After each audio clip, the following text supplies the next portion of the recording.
him out, and Secret Service would, drive him out through black gates that y'all saw on the way in. Okay. That's how it's done here. Okay. The New York Jets are right across the street, so they come in and out of here. They use this as well? Okay. The owner of the Jets, a lot of their corporate people. So typically, like, there's all kinds of CEOs and executives, maybe Mike Bloomberg. A lot of people are here all the time. So if you guys are out here, sometimes we'll be down here eating popcorn, just like, oh, there's, Eli Manning. Oh, Eli Manning. Yeah. Cool. Yeah. So it's a nice private environment. Yeah. And you get a lot of like corporate private clients. How much is it to charter something like this? So this is more of a phenom jet. Okay. This will get you to, I don't know, Cancun, no problem. Dominican Republic, right? It's really how many passengers do you want to take at a time? Okay. This is more of a, this will get you to Burbank, California, non-stop, no problem. The two other aircraft on the other side, you can see they're taller, they're longer, they're larger. Right. Western Europe. Western Europe in there? Yeah. Oh. So it's a beautiful aircraft. It's amazing. Yeah. So you got mostly CRJs here then, right? Actually, that's a good point. This is the original version of a CRJ. Okay. But the CRJ is a little longer. It's a 50-seat version of this. Up there, you're probably going to get maybe a dozen seats in this current configuration. Okay. And how much would it cost, like, to price them? A little $50,000, $60,000, right? For one trip? Yeah. Round trip or one trip? If you're going to go to Western Europe on one of these, maybe a good 60 or so. 60,000. Yeah, if you don't have a good fuel agreement, most fuel is negotiated in bulk, so you can get discounts. But if you just buy it, just go straight, but 50, 60,000. 50, 60,000. Some CO, light work. Yeah. Got my meeting tomorrow. That's all I care about. I'm gonna close a deal. Oh, so you get a lot of people that want to close deals only. Well, that's this world. That's the standard, right? You're looking at millionaires and billionaires in these equipment. So these guys, if they're getting something like this to go to Europe, they're closing a 10, 15, $20 million deal, and then they're coming right back home. So this is big time stuff here. These are guys that can afford to say, I don't want my first class seat in an airline. I don't want to be in an international airport. I just want to go where I want to go. I want my own flight attendants, I want my own pilots, I want my own meals, I want my own bed, I want to lay down and sleep my own way, I want to watch my own TV, and they pay for it, right? Living a life of luxury. So a lot of celebrities have contracts with companies that own these aircraft, and that's how you save money. Instead of owning it outright, you can just contract to a company that owns jets like this. You guys are doing some big things, man, I ain't gonna lie. I saw the video and I was impressed. Drones that's going to be cleaning the building. So you taking away jobs? No, just more improving technology. Okay. Yeah. That's a nice way of putting it. Yeah, improving technology. All right, let's get started.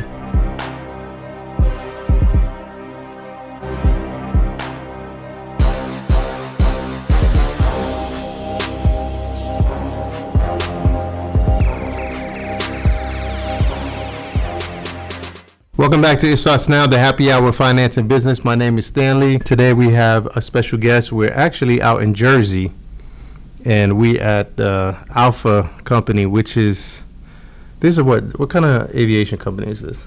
Well, it's a flight school, it's a drone company, aircraft rental company, sightseeing tour flight provider.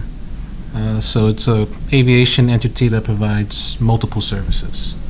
Wow, I didn't even know that. All right, so please continue. Introduce yourself and what you got going on. Yeah, well, first, thanks for having me. My name is Kelvin King, co-founder and CEO of Alpha Aviation. Been flying since the age of 19, about 18 years now. And alongside my partner, Micah Clark, we are running a program that we're really proud of. It's an opportunity for students that look like us, have come from our background, that have aspired to develop an airline career as professional pilots. Mike and I have started a process where we're pioneering a way for them to earn their certificates and ratings, get to the airline, career as professional pilots, and in tandem to that, we're looking to build careers for professional drone operators.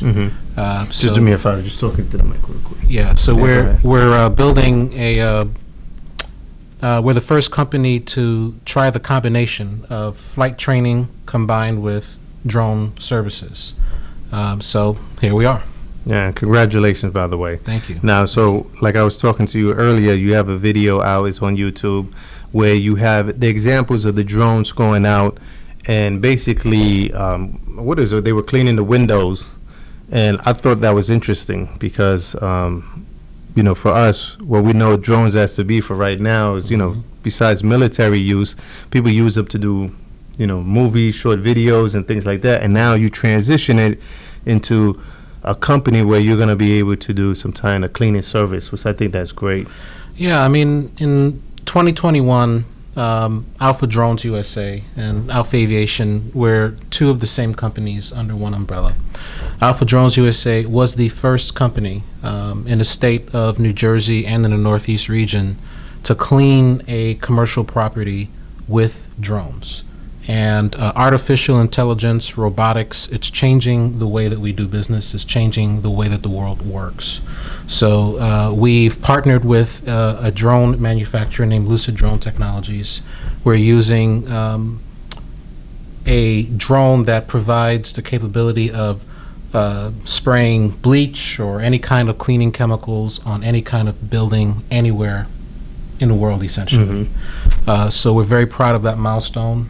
We're working with the engineers and the manufacturer of the drone to continue to evolve the technology. But you know, you give it a few years, you're going to have robots in your house. You're going to have all kinds of technologies all over the place. Man. So, and we're now literally in the world. Yeah, we're having drones cleaning buildings. It's unbelievable. That's unbelievable. So, how did this concept come to play? Well, in our world, we like all things that fly. You know, we're aerial experts. So naturally, with us focusing on fixed wing aircraft training, developing pilots, we've been monitoring very carefully the evolution of drones. You know, now you're seeing drones, like you said, in film and production. You're seeing drones in real estate. You're seeing drones. Essentially, President Obama, when he was running the country, he won the war through the drone. Through drones, that's how we got a grip on some of the guys who weren't behaving very well on the other side of the planet. So drones are evolving in ways where we can do very unique things. So we saw that opportunity and said, well, where do we find our niche? Initially, we got involved with real estate and felt, well, we can enter that marketplace, but it's such a flooded market. So we wanted to create an environment where we have a market share that we can call our own. You know, we can get ahead, we can compete, and not compete in a flooded market where the dollar's being dragged down and you're really not making much of a profit. So we got involved in the large precision drone environment. And these drones that we're using, the Agris agricultural drone, the Lucid cleaning drone, the Lucid disinfecting drones.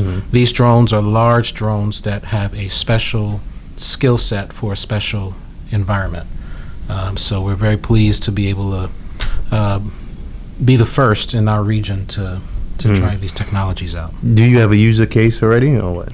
I'm sorry? Do you have a user case? Have you put it out to test? I know you did the video, but do you have actual like production line or things ready in place for you to market? We're actually going through a process now where we're investing and we're raising capital to grow the fleet of the Agris agricultural product line as well as the Lucid product line with cleaning drones and disinfecting drones. So our goal is through the power of investors believing in what we're doing and seeing the financial benefits of investing in a product like this.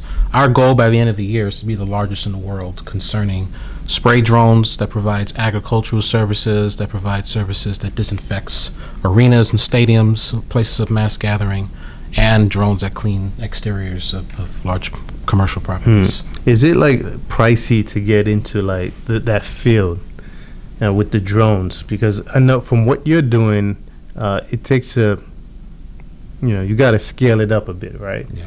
And I just want to know how much is it technically, so you got the radio on? All right. Oh, the feedback. Oh, okay. All right, cool.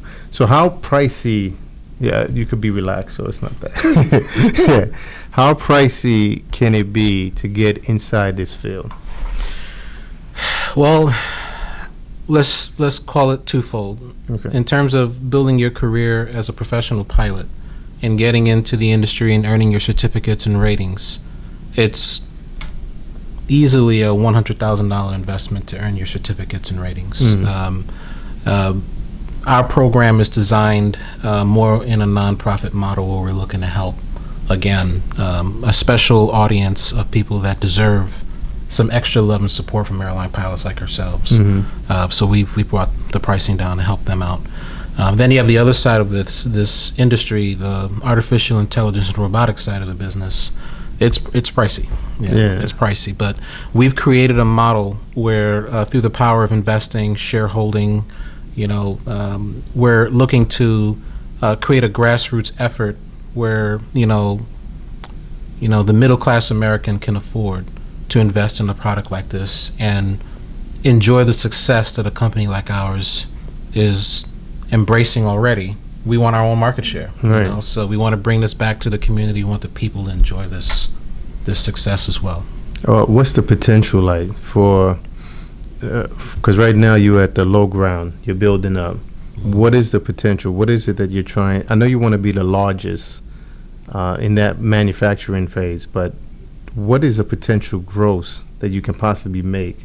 Because it boils down to profit at the end of the day, right? And in order for you to sustain something, you got to have money generating. So what do you think that amount is, or what that number is? Well, we strive to bring in a 20% profit margin on every job that we have. So, and even with the 20% margin, the 80% budget that we have, we still have dollars put aside for our investors. So we have a very aggressive process in our revenue sharing, per se, where investors who invest in our program, they're going to get and see a return on each service that we provide.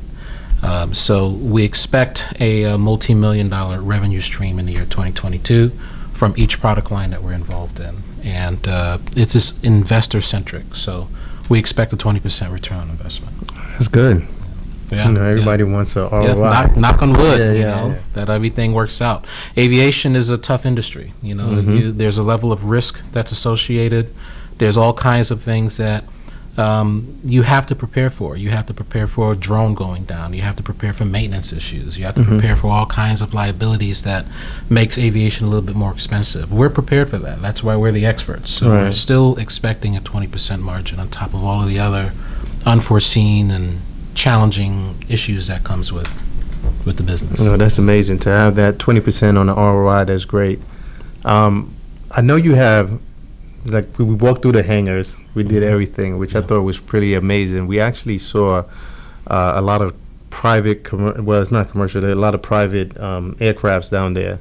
And you broke it down to me because I want to tie in the reason why you're such an expert with the drones is because you've been doing this for quite some time right now.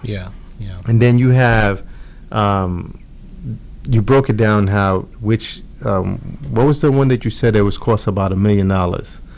The little aircraft that I thought it was. So you have like the small Cirrus, for example. Right. That's in the $200,000 to $300,000 price point at the point of purchase, and then you can go up to a corporate jet that's going to cost you easily tens of millions of dollars in terms of acquiring an aircraft of that size. And then you broke it down that if we go to like Europe someplace to get a private charter across to Europe, it will cost you about $60,000 roughly. Let's like $60,000 to buy some gas. And, is that a round trip? It all depends. Again, it depends on how businesses negotiate their travel, right? So let's say you decided to buy a jet and you hired Micah and I to fly you from New York to London.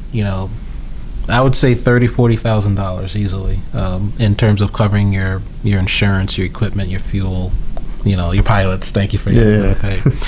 So about round trip would be about 60, give or take. Give or take. And then it all depends on your level of, how luxurious do you want the ride to be, right? Right. You know, you have your different levels of aircraft. What kind of amenities do you have on that? Those are the things that will, you know, make things go up a little bit, right? But you know, corporate jets are among the most beautiful, comfortable, spacious environments you're ever going to be in. So, what makes it so attractive? I think humans in general like exclusivity. You know, it's nice to be able to get away from the international terminal and say, well, I'm not sharing a plane with people that I don't know. You know, I got my own ride. The flight getting me from point A to point B is all about me. You know, so some CEO or some, you know, actor or some celebrity that, you know, wants their own privacy, you know, that's basically what they gain out of it. So, and this is like what? You guys are 50-50? How does that partnership work? Yeah, Mike and I, we are part of a founding team. We decided back in 2019 that this is something that we were going to do for the people, for the community, and we built our program from the ground up. Okay, so you charter private aircraft, you have the drones. Yeah, so the private aircraft chartering is something that we aspire to get to. Okay. Right now we're focused on flight training. We're focused on sightseeing tour flights. So we take folks up and we give them a New York City sightseeing tour flight. We provide discovery flights for young men and women who are thinking about the career and they're considering getting in. These are the things that we specialize in. We provide career development, professional development for again, young brothers and sisters who want the career. We're here for them. You know, so from our program, you then work your way up to the private world where you can charter celebrities and all that around. If you don't like chartering people, then, you know, Mike and I are airline pilots. You can go ahead and fly folks at the airlines. Yeah, you guys are awesome because you got like basically both worlds really, because you have the ability to fly whenever you want, or you can be around celebrities. You broke it down to me earlier when you said during when President Trump was 45, that you 45, 45, yeah. where he would fly in, and I don't want to. I'd rather you explain it how people just pop up here and there without any celebrities, or it could be like the team, the Jets. Right. Break it down to it. Yeah. So you look at celebrities. You look at people that, again, they need their privacy. You know, if let's call it Jay-Z and Beyonce, they're not going to go through Newark Liberty International Airport or JFK and travel. You know, they could, but can you imagine the masses, you know, not allowing them to just go and travel with no problem. So, you know, Alpha Aviation is based at Morristown Municipal Airport. This is a private airport where you have a lot of celebrities, you have a lot of business individuals that would prefer to avoid the commercial environment and travel through a place like where we're based. So when 45 was 45, he would actually land here and go to his resort, which is just a few minutes away from here. So on a given day, you'll see CEOs, you'll see celebrities, you'll see VIPs here, you know, you'll see government leaders all working their way through here, you know. So it's just another side of aviation that the world doesn't get to see very often. Yeah. You have this, I guess you can tie it in with all these years of experience, and so you saw the opportunities with the drones. Yep. And you were able to say, all right, we're familiar with this side. Let's venture off into the drone business. Right. Let's figure out a way to make it scalable. Yes. Right? And market it correctly. Right. So, and you have a team of founders that really came together and just said, this is the movement that we're considering. And then you got investors involved. Correct. You know, and you have the experience, you have the knowledge, you have all that to back you, and you have a great team because you have your co-partner over there that's going to jump in, and we're going to talk about a few things from her perspective. Sure. But this whole drone concept, you know, how did you think this was a winning model? Well, from a personal perspective, it irritates me that our community, the black community, is as exploited as it is. And the black community is a massive community, and we are the fabric of this country. It's very important that our community understands the value of robotics and artificial intelligence, and we need to make it our priority to invest in something that the rest of the world is starting to invest in as well.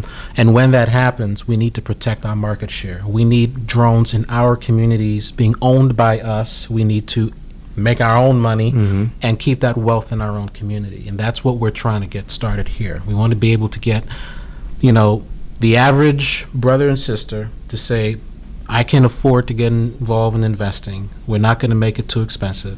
I want to get involved. I want to support this entity and have a management team like ours who has been in this business for a long time to work on my behalf to make some money. Right. So we know that drones, artificial intelligence in general, that's the future of the world. Well, I think we gotta AI get is our market share. true, We but I have to. also think AI is already here. Oh yeah. Yeah, Oh so yeah. it's And it's evolving on a day-to-day basis. Yeah. So we want to stay ahead. And I think what we're doing right now, I think we're like a good 2 years ahead of the rest of the marketplace. So if we can just continue to stay humble and to remain strategic, we can get a massive market share, and all our work will be is to maintain what we have, continue to expand around the world as well. Oh, that's amazing. That's amazing. Now tell us about your drone. Let's break it down. Well, so the there's drone is all- actually behind us, by the way. This is a bigger model or a smaller model? It's about a mid-sized model. Okay. This is what's called the D1 disinfecting drone. We are actually using this drone as a drone that is designed to spray and disinfect seats in large places of mass gathering. So this drone, this particular model right here, was designed for COVID, right? It's designed to kill human viruses on seats. So it's also designed to just disinfect in general. So this drone is ready to go because we know that COVID's here. It's not going anywhere, and there are going to be different strains and going to create different problems for businesses. So we do have quite a list of interested clients that are ready to activate and bring this drone out for service whenever they feel the need to. So again, this is the kind of drone that you would want spraying a 20,000 seat arena, 60,000 seat stadium. Right. But those are indoor closed stadiums, not like this drone is designed for enclosed arenas, but it can handle outdoors as well. Okay. Yeah. This is one of 3 different types of drones that we're using in the large drone sector right now. And why would somebody would prefer this over, let's say, I guess it's more affordable to have this than hire a few people, right? Because safety reasons, and probably because it's probably less expensive, right? Well, it's a matter of balancing it out as a business. If Okay. you have 7 major events in one large space over a short period of time, it So takes convenience about, time-wise. It takes about 60 man-hours to turn over a sports arena. Like if you've got a basketball game in the morning and you got a hockey game at night, and you got 20,000 seats you need to disinfect, good luck. What's the right? turnaround time for this one? Less than 10 hours. So you see the savings, right? Right. But that's just one drone, or how many would you need? Yeah, I would say the more drones you have, the quicker you can get done. Okay. And as you can see with these kinds of drones, we're using lithium-ion batteries for this, so we have to have a large operation that can manage these drones. Okay. So we'll just keep them going nonstop for several hours. So I would say for every 20,000 seats, you want to have a drone. So, And how many people it takes to operate it? only one operator at a time to operate it, but then you do want to have a support team around it. You want to have somebody that's ready to insert more chemical, to swap your batteries, and so it's about a 3 or 4 person crew per drone to really make it an efficient process. Okay. And how much does it cost? Something like this, hardware-wise, starts about $20,000 per drone. Our goal is to have 50 of these by the end of the year. We want to grow into it. Not necessarily just this variant. This is a disinfecting drone. We love the soft washing cleaning drone that can clean building exteriors on the outside. We actually have it outside in our equipment vehicle right now, ready to go out and do some work. So the drone is we're in love with it. Yeah. We're in love with it. What would you say for like an aircraft? Do you have something like more portable that you can just take on the aircraft? Yeah, well, no, we can fold this thing up, put it inside of a case, Okay. put it around an aircraft. No, but can it clean the aircraft? Do you have something It has smaller? the capability of cleaning an aircraft. However, the FAA has strong regulations that says, drones have to keep a certain amount of distance from aircraft. Okay. So we do know that the marketplace will go in that direction. I will be shocked if we're not seeing aircraft de-icing, if we're not seeing drones de-icing aircraft and all that in the future. It will happen. It's just a matter of the FAA seeing a safety management system that can be approved, and then these kinds of drones and technologies can do the work. Wow. So that's why what we're doing is very important, because we're monitoring all of this, and we want to be at the forefront when these opportunities become available. Let me tell you why that's amazing. It's because for de-icing, it takes a lot of manpower. Yeah. And not only manpower, it takes you got to have the vehicles ready, the buckets, the safety. There's a lot of gear that have to be put in place. And if you can eliminate that, because there's a lot of overtime hours that go into de-icing. Yes. So if you can eliminate that, that's a win for, I guess, for the companies, but may not be for the employees. But No, employees will just have to evolve. I mean, 40 years ago, there were certain jobs that, phased out, but the workers still stayed in. You just have to evolve your vocational skills, So we don't want technology to replace workers. We want workers to evolve with the technology. When I grew up, I was 5 years old playing Nintendo, right? Yes, uh-huh. You have PlayStation, and you have different kinds of video game systems that will come in. I'm still the consumer. Right. I'm just evolving with the technology. So we want workers to evolve with the technology as well. So that's one of Alpha's commitments, that we're going to make sure that our workers in the workplace are evolving with the technology. That's why we're hiring. That's why we're certifying drone operators, developing drone operators to be able to go out into the marketplace and do great things. that's amazing. Let's leave it at that as we transition. All right. Welcome. Thank you. Yeah. I love the shirt, by the way. Thank you. Yeah, yours is much better than Kelvin's. Yeah. I created this one myself. Ah, that's why she's the brains. And the style. And it's I create the shirts for the certified flight instructors. okay. So, So before you get too technical on that, and please introduce yourself. okay.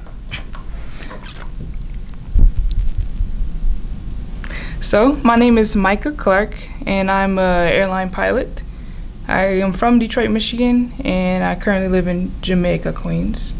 I went to school at Western Michigan University. I have I majored in aviation flight science with a minor in general business. And yeah, I'm a certified flight instructor and tend to be that for the rest of my career. That's what's up. I like the fact that you're out of the operation. I know he's the tech, and you're more like manage the operation, the day to day, right? Yeah. How does that work? How do you feel about that? Like, because is the tech space your thing, or do you just like managing new products and new businesses? Well, a few of my obligations would be hiring of the certified flight instructors. It would be daily operations, but we do have an office manager, we have an intern, and we have assistant chief pilot to make sure that the operation does run smoothly on the ground. But, for example, the certified flight instructors do report to me every Monday, just to make sure that things are going properly, that the students are being attended to properly as well. So I'm never really physically here, because I may have a 5-day trip or a 4-day trip, and I may be in Dallas on the phone talking to someone. So I'm not physically here, but Kelvin and I do an equal share of making sure that the operation runs smoothly. Okay. Now you still at school, correct? No. Okay, so it's not physically. This is still a training camp, or it's not a training camp. You just provide that service. So Alpha Aviation, we do pretty much two things. So right now we provide pilot certification, and we also do sightseeing tours. So we have our certified flight instructors and our students that are wanting to be future airline pilots, commercial pilots, corporate pilots. And yeah, that's our service. We provide flight instruction and also city tours. You know, New York City, circle around the Statue of Liberty, rise above the Verrazano Bridge, go up the Hudson. So just a few services that we have with airplanes outside of the drone operation. Okay, and you guys own those aircrafts? We do a bit And of leasing. owning, and we do a bit of leasing as well. Okay. I was in Vegas, and I did the helicopter tour, and it went around the Needle, I forgot the name of it, but it went around the whole skyline, and I was impressed. And I was in a helicopter, so what do you guys, because I didn't see the helicopter outside, so what do you guys use? Yeah, so we have Cessna products. We also have a TB-10 aircraft, but that one's a low wing. The Cessna is a high wing, so it's better for sightseeing. The wing isn't in the way. So it's an airplane, single engine, fixed gear, doesn't go too fast, but slow enough to where you can take in all the sights. So we start out at even Morristown or even FRG in Long Island, New York. And yeah, like we said, skim the beaches at 500 feet. We rise up above the Verrazano Bridge. We go up the Hudson River, circle the Statue of Liberty. And sometimes we cut across Central Park, over LaGuardia, whatever air traffic control allows us to do.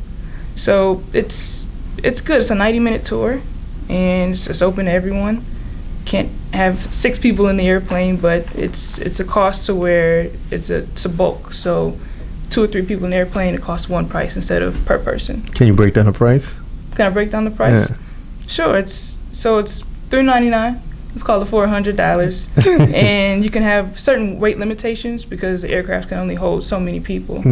So you can have 3 people, 2 people in the airplane, sometimes 4. Depends on if they're lighter in weight. So yeah, that's pretty much it. And that's your only tier, or that's the low tier? Well, see, there's more. there's tiers. Yeah, There are okay, tiers. all right, break There it are down. tiers. So the lowest tier would just be to get the flight. Okay. Another tier would have the GoPros. We have GoPros installed in there, so we can actually give you an edited video. And the video shows you, your own expressions and the sightseeing outcome of the flight.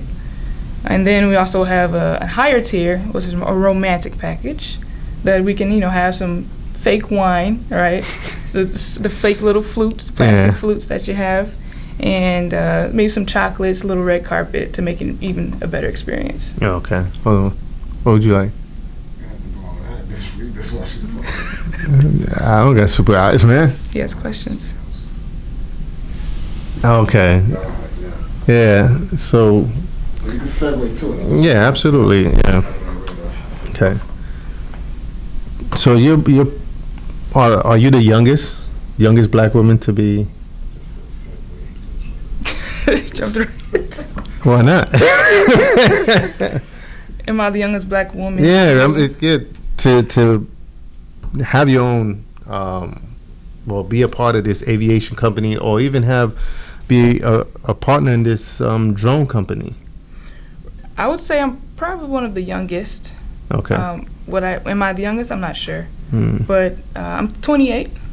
If you're asking. Okay. I am 28. She's 28. I am 28. To be an airline pilot, the minimum is 21. Okay. So, yeah. But, yeah, I'd say I'm pretty young for what's going on. So, yeah, because 28 and you're already part of two companies, right?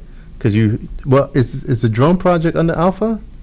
Yes, it is. So it's 2 separate companies under one umbrella. So Alpha Drones USA and then Alpha Aviation Incorporated. Okay, Calvin touched on that earlier. Absolutely. Okay. And I have my hands in a lot of things in general.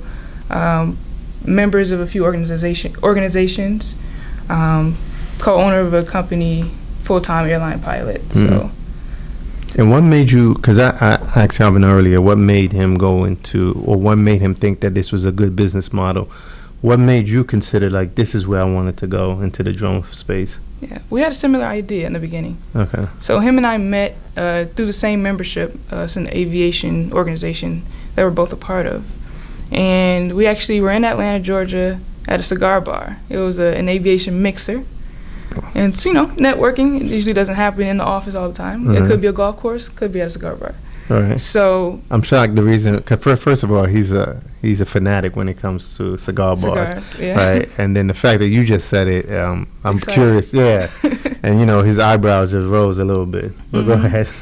Yeah, so we met, and I was at a stage where I was still becoming a flight instructor and putting my foot in the door in the airline industry, actually. Mhm. So we talked more, grew our relationship, and he came to me with the idea that I actually had. I wanted to be more than just a pilot. I wanted to have my own company. I thought about having a fixed base operation, FBO. Mhm. So Atlantic, FBO, Signature. These are where those big corporate jets come in and they get tendered to, and the airline, well, the pilots, they come and they get their rental cars and go about their way. So I thought about owning an FBO. I thought about maybe owning a flight school, but I thought that's too expensive. Like, I can't do that on my own. I never thought about drones, but he came to me with an idea that's very similar to my wants and needs and a future goal and career, Right. ultimately. So we just put those two thoughts together, and it's just absolutely. And we just became business partners just a few years back. Okay. And how many years? You said a few years, but how many? I think we About 3 years now. About It's 3 years ago. 2022 now. So. Yeah, Okay. 2022. So about 3 years back. Okay. You guys made a lot of within the 3 years time frame. You guys made a lot of moves. Yeah.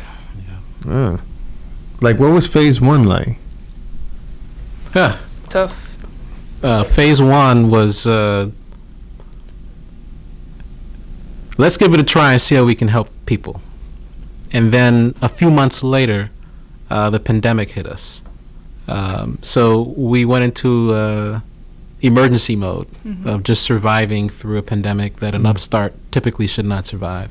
So we made some good decisions, and we survived it. We're still working our way out of it, like any business is, but there's a lot of phases that we need to get through, and we're finally emerging out of that upstart phase into the phase of, okay, we need to expand into the next sector of what we want to accomplish, and here we are. So basically, it doesn't sound like you guys pivot. It's just like you guys kept on moving, but just moves in a better way. Yeah, just read and react. You have to know the marketplace and how to react to it. Yeah.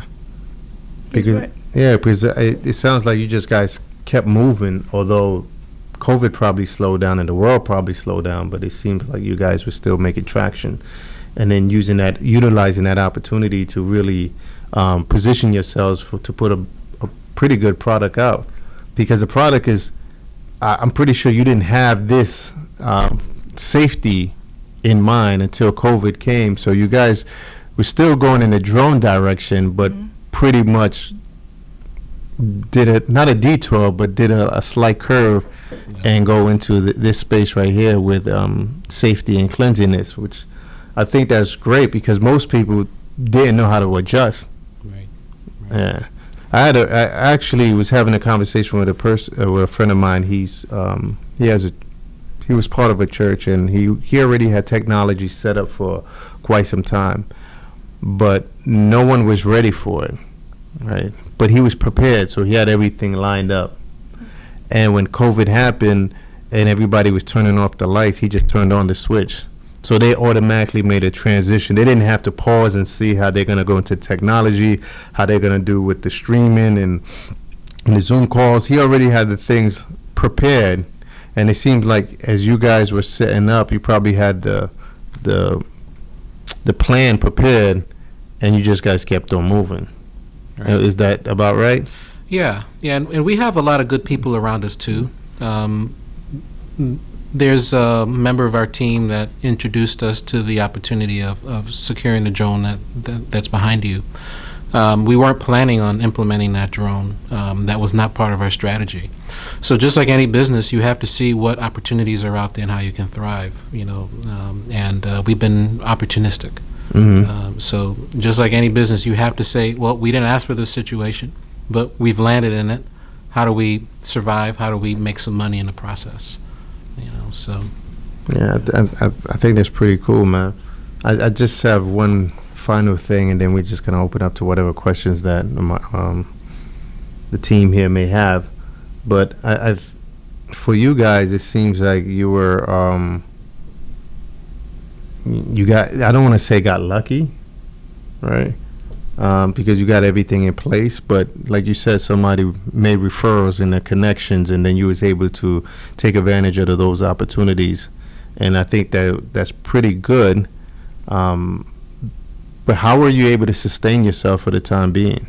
Like, how did you manage to, because for a startup without a lot of capital, I know you guys have jobs, personal jobs. Now, was the training side or the certificate side was able to sustain you guys?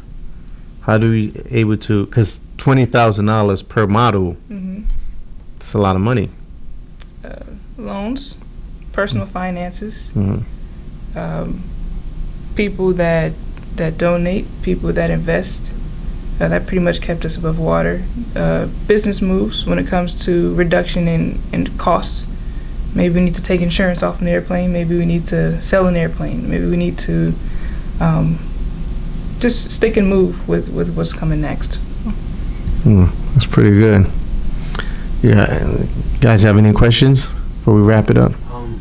As far as packages, you said, what's the largest plane that you have that does the City tours? Yeah. The largest plane, it's a 4-seater, so that includes the pilot, and it's a one engine airplane, high wing, not too big. It's called a Cessna 172. Has a decent payload, and yeah, so not too big. And the excuse me, and the cameras that actually point outside, so that the cameras can see what the passengers are seeing. Is that like a high definition camera as well? What's the quality like for the footage that's in that package? The infamous GoPro. We have 3 of them installed in the airplane, so we'll have one facing the pilot and co-pilot, one facing outdoors, and maybe one facing if there's someone in the back, or we'll use that to face front. Okay. So for the takeoff and the landing, it looks really nice as well. So you said it's 90 minutes? 90-minute tour. How fast is the plane going? Well, it can go up to 130, 140 knots. However, for a city tour, you want to go slow. You want to take in the sights. So we may go into something called slow flight. So we may go 70. Wow. We may go 80. We may go 65. Just to take in the sights. Yeah. Yeah. Oh, it doesn't seem that way. Go ahead. Well, there's a question that came in for President Clark. That, I'll read, and you tell us what you feel. Okay. As probably the youngest black woman pilot and aviation company owner, do you feel any added pressure to succeed? That's question 1. Okay. And for women, and what would you tell the young ladies in our community that has a dream that's not conventional? What would you advise them? Okay. First question, do I have any added pressure being as young as I am to own a business and also to be an airline pilot? 2 separate questions. I'm sorry, black. Right? Very subtle. So, as an airline pilot, there are some interesting pressures. I say as not just being black, but young, female, and black. It's literally the opposite of what we see on an airliner every day. But they've been making strides for that. They've been making strides. Yeah. United Airlines has been making strides. Mm-hmm. And Delta as well. Alaska, Delta has been making some strides. They're trying to diversify the cockpit a bit. Mm-hmm. More females, I would say, more than anything. As far as race, it'll be more females getting into it, which is great. Mm-hmm. More air traffic control. I hear females talking to me, like center control. They're telling me to do things. Right. Oh, okay, that's 5 in a row. So, or like I'll have a female captain. Right. So usually we'll have like an all-female flight crew because I'm the female, and if I have a female captain, there's probably 2 flight attendants Mm-hmm. naturally. So yeah, it's a good time. As far as pressures though, training in general is not easy. Mm-hmm. So as Kelvin started at 19, I started flying at 19 as well. So it starts from there. That's where it starts. It starts in the flight school. So I would say there's pressures there. Your flight instructor probably isn't looking like you as far as gender and and race. So, I mean, it's pressure. You're kind of singled out naturally, being the only one of your kind.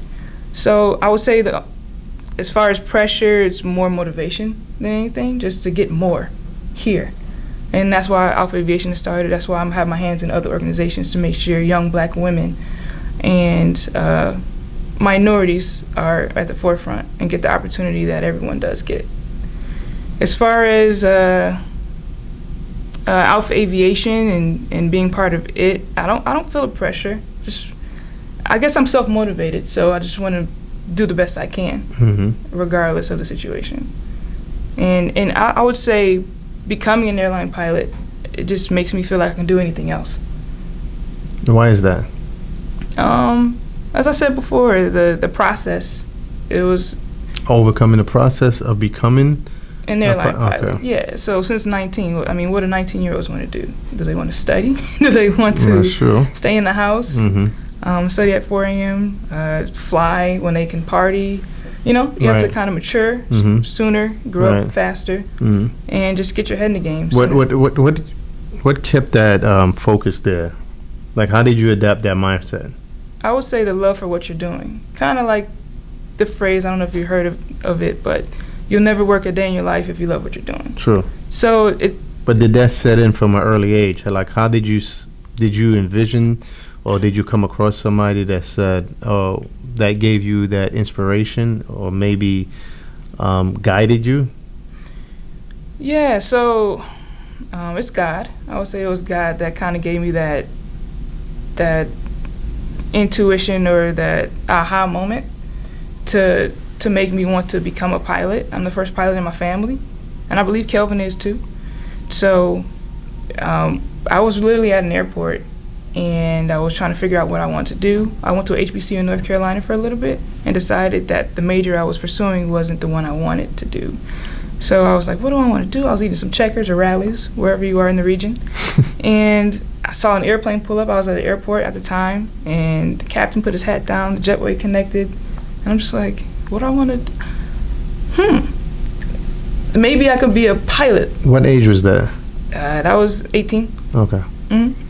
Maybe I can do that. So I applied to a few schools, got in, and I took my first airplane ride, and I have the aviation bug. A lot of people call it the aviation bug, which is really the first time you fly is when you're just hooked. And I guess the freedom of flying is great. It feels free. It's like you can just do a turn. It's it's not a police chasing you. It's just it's good. Yeah. It's good. It feels nice. Okay. Yeah, it's fun. It's a fun thing. So I guess the whole process of starting out as a pilot, you have to have your private pilot's license. You have to get your instrument rating, your commercial, your multi-engine.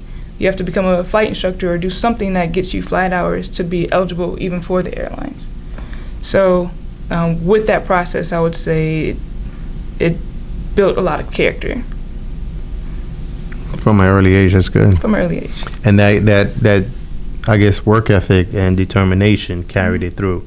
Yeah, and then responsibility too. Yeah, and then that's probably why you guys have a great motto behind this, because you guys are resilient. Resilience. That's a good word to use. For the second question, I guess it was what would I like to say to young women aspiring to be pilots?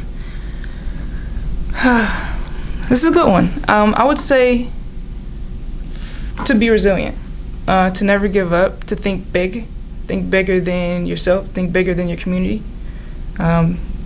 Think about, just think bigger in general. Mentorship, I would say get with an organization, aviation organization, get with someone like myself or Kelvin that are willing to mentor you and tell you the wrongs and the rights so you can get on the straighter path, straighter than what we did without a certain amount of mentors. I've had a few, but not in the very beginning, Reputation is everything. So I would say make wise decisions on Instagram, on Twitter, on just the way you carry yourself. Just make wise decisions because reputation is big in the industry. as far as networking goes, as far as, hey, I know you, you're that person with the flight school, or you're that woman that won the scholarship, or so keep your head in the game, focus, be resilient, as once again, and the sky's the limit. It really is. So I think that's all I have to say. I have lots more to say. And it's hard to compartmentalize it, but yeah, I'll say those things. Well, that's good. Ghostwriter over there, anything? All right, so this been amazing. Anything you want to add? We need investors to invest. Absolutely. We got to make that money. Yeah. So, again, we're not doing this for ourselves. We're doing this for the community. So, check us out. Keep in contact with us. Thank you for the opportunity. We will continue to be viewing your podcasts. You guys are doing. I've seen some of the episodes, so we're excited to be on. Thank you. And let's continue to partner together. Let's do some work together. Absolutely. We're definitely going to partner. I was going to say, just add in where people can find you, contact, social and all that thing. You guys have a social media? Yeah, so for Instagram, it's Alpha Aviation, Alpha Aviators Inc. So at Alpha Aviators Inc. for Instagram. Facebook page is Alpha Aviation Inc. Our website is alpha-aviators.com or alphadronesusa.com. Okay, let's wrap it up. This was good. Thank you so much. Thank you for your time. All right. Because after the social unrest, I think it's the best time to make a push because everybody want to seem like they're community involved and they for the black people. This is the advantage point, but at the same time, I haven't seen it prior to this. This much woman engagement, this much, let's help out the black community. So instead of being prideful, I think a lot of us should just jump on the opportunity and say, hey, if they want to give it, we're going to take it. Yeah. But we got to be careful too, because I don't want to speak badly of my employer or any employer, but this new thing that they're doing now, they have what's called a Chief Diversity Officer, a CDO, right? But then I watched one of the largest airlines in the world, all of their executives, they did like this big town hall. And a CDO is supposed to be on the board of directors. The CDO is not on the stage with. But it's all an initiative. Really? So we have to make sure that these chief diversity officer positions are legit, that they're not some publicity stunt by an airline or by a company to make sure that they're pretending that they're doing something when they're not. Exactly. So we got to hold the feet to the fire. We got to hold people accountable, but at the same time, don't discard it. Just use it for what it is. It's an initiative that they're promoting, and if you could take advantage of the initiative and continue to do you, go ahead and do you, because everything right now is just geared to save face. And that's what it is. Everybody's trying to save face. And if you understand the politics of it, then it should be easier for you to navigate because it's not really for us, right? This is not it. You guys are creating something that could be a legacy for a long time, right? Because if you think about it, you guys are really disrupting the industry. And that's why I said that you're going to take away jobs. Yes, people are going to have to evolve. But what I mean that job will no longer be there. Yeah, it's not that no longer having to personally de-ice, standing in the bucket, that's going to be obsolete. And that's what I mean, like you guys disrupting the industry. Because think about it, if you have a drone that can clean, why would I want to risk somebody to go on a ladder? Yeah. So it's a positive thing whenever, unfortunately that whole position thing is going to be taken away, but it's for the benefit. Yeah. Right? Why put somebody on a ladder when I could get a drone to be up top? Right? And you're onto something, and it kind of butt heads with what Alpha Aviation, Alpha Drones is. FedEx, for example, UPS, they have airplanes, really big ones. Sometime sooner than we may want or think, it may be a single pilot operation. It may be a pilot monitoring the airplane because the airplane is flown by a drone.